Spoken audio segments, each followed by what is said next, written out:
আপনাদের একটা কাহিনী শোনাই, আমাদের বাঙালির একটা কাহিনী শোনাই। আমাদের এক বাঙালি কাজ করতে আপনার ওই বলে মাজরা বলতে আপনার ওই কৃষি কাজ করে, ক্ষেত্রে ফার্মিং, ছাগল টাগল এগুলো পালন টালন করে।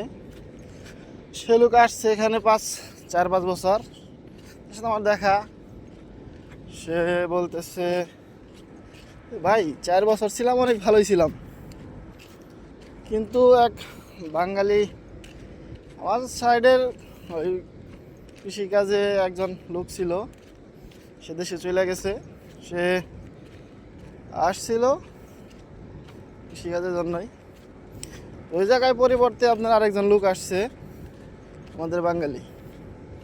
তার সাথে আমার সাথে সেই ভাইল দিছে, সেই মধুর কথা। সেই পরে শুনছে যে সময় আমার স্যালারি একটু বেশি, তার স্যালারি একটু কম।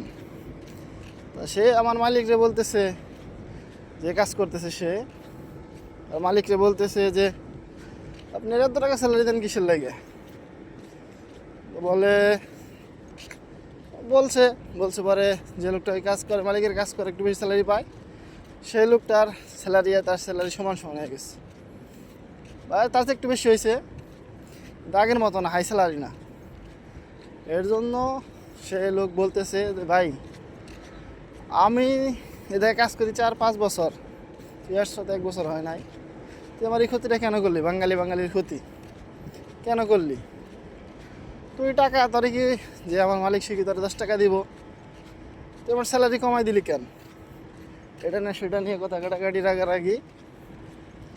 আর এটা সে বলতেছে, আমার সাথে দেখা হয়েছে, পরে বলতেছে ভাই, কোনো সময় কারো বিশ্বাস করে কোনো গোপন কথা বা সিক্রেট স্যালারি এই সমস্ত বিষয় কোনো সময় কার সাথে শেয়ার করেন না।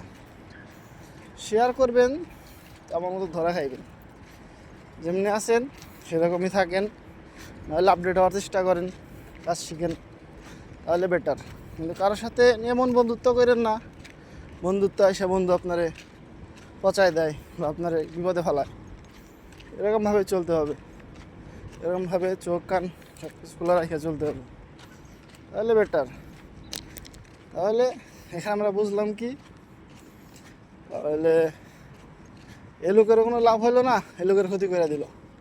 এর জন্য বাঙালি সবসময়, সে অন্য কোনো লোক কারো বাঙালির ক্ষতি করতে পারে না বা করতে চায় না, কিন্তু বাঙালির ক্ষতি করে অবশ্যই, বেশিরভাগ ক্ষতি বাঙালির করে।